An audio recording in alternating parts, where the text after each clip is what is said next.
Yep. Today we're going to do a walkthrough on a Rockwood Roo. This particular unit's a 23 SS, but it would be virtually the same as a 21 SS, and basically the same as any other Roo as long as they have a slide out. The first thing I'll show you how to do is the front door. Now this will be the same for the back bed too, so I'm going to show you one.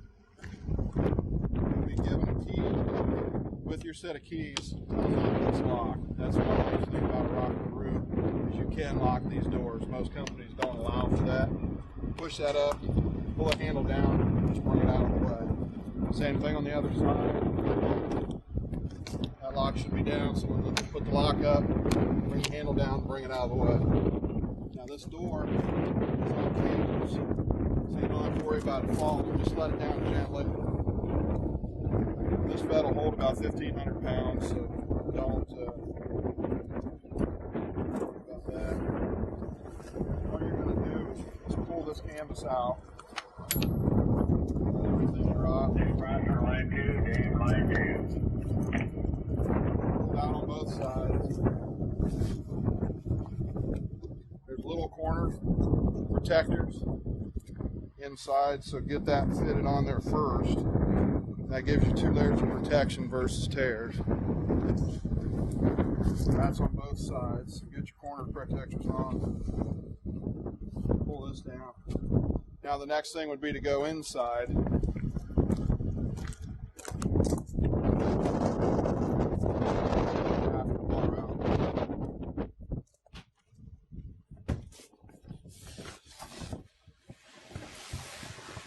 Pull the mattress out of the way.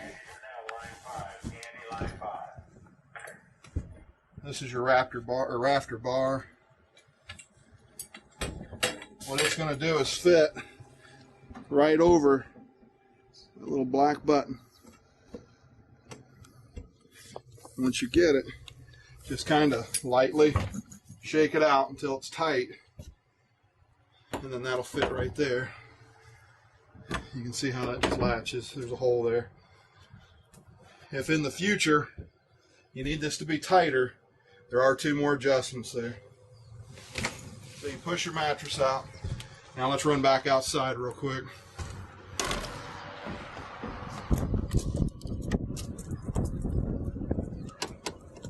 What you do then is you take these cables, run up underneath, and just simply grab the eyelet on this side. That'll hold everything up tight, keep anything from getting in and out of there.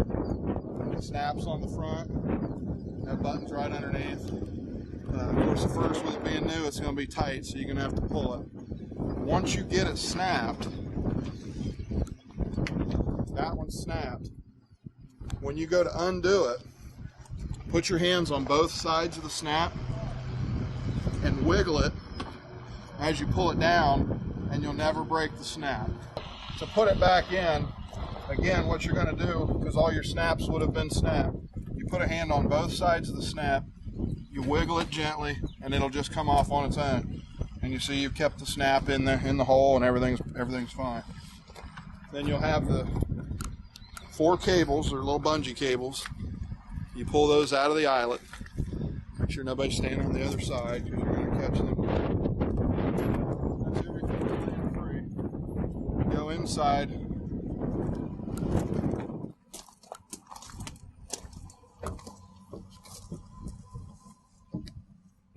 Pull that rafter back down.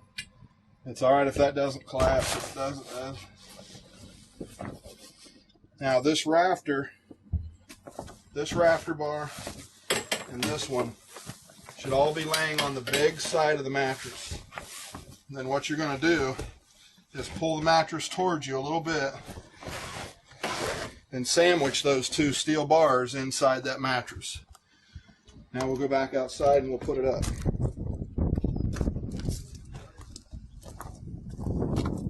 Pull all your vinyl off, everything loose.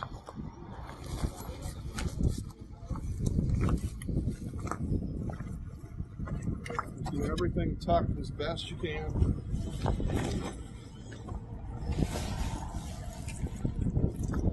Now here's the biggie. If you want to be successful, you need to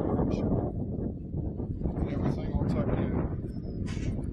these two snaps have to be on the door on both sides. And this bar right here, or this strap right here, has to come around the bar and snap right there. What that's going to do, very simply, is keep the bed on the door where it needs to be. Without doing these two things with the snaps, when you put that door up, the mattress is going to slide down and the door is going to be about a foot away from the top. It's not going to shut right. So let me snap the other side. Again, all this is doing is just keeping it on the door. Without this, you're going to have plenty of grief. You're not going to understand why it won't shut. You're going to be tucking and cussing. All right, now if we did it all right, the more you can tuck this, the better. And since this side has the cables, I'd stand on this side. Just watch that. You see it closed all the way immediately. I'm going to double check this side. Just make sure there's no cloth hanging out.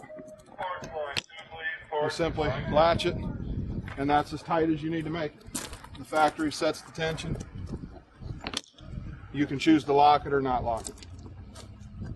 All right, that's the end of the beds. The rear bed's going to be exactly the same, it's just a different size. All right, while you're on the outside of the coach, there's a few things that you need to do before you go on the inside. You've already got the trailer on the lot, you've got it sitting level.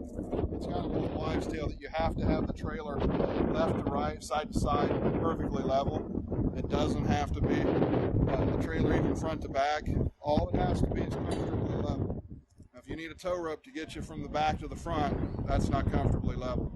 But if you're a couple inches off either side, that does not harm the trailer at all. That's something that used to be years ago, not a factory. Now, before I go inside the trailer, I would do a few things. One is I would turn on both propane tanks. So you're going to turn them both on. Make sure they're both full, of course, before you go to the campground. Turn them both on. Now on this particular one, every trailer has a selector switch. This one just happens to look like this. We're going to go over here because I know this tank has gas in it. The green dot is pointing towards this tank. All this switch tells me is I'm pulling from this tank now. Now if you look real close, there's a little eye in the middle. This eye will be green. So periodically, if you're on like a week-long trip, glance at that. If that turns red, that means this tank went empty. So all you'd simply do is turn to that tank, go get this one full, and then you'll never run out in the middle of the night because your furnace came on and it's 52 degrees out. So we're going to go back to this tank because we know there's gas in it. Some other things that I would do before you go inside, you have to decide how you're going to use water. There's two ways on every travel trailer. This is for the freshwater tank. So if you don't have a city water hookup where you're camping, you're going to have to fill this tank with a water hose before you go to your campsite. Our state park, for example, does not have water hookups, so you have to literally stick the hose in here, and what happens is it spits back out when it's full.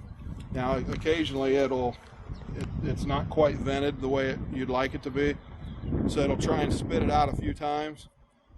After it spits it out and you think, well, it should be full, let it settle down for 5 seconds and stick the hose in again. What you'll find is it'll probably take a little more water. If you're doing this, if this is the method you have to use, have your wife or whoever go inside, and I'll show you where the water pump is. If you're using this water tank, you'll have to use your water pump to pump it through. You won't have any pressure without the water pump. But while you're filling this, she can be inside, or whoever can be inside, hit that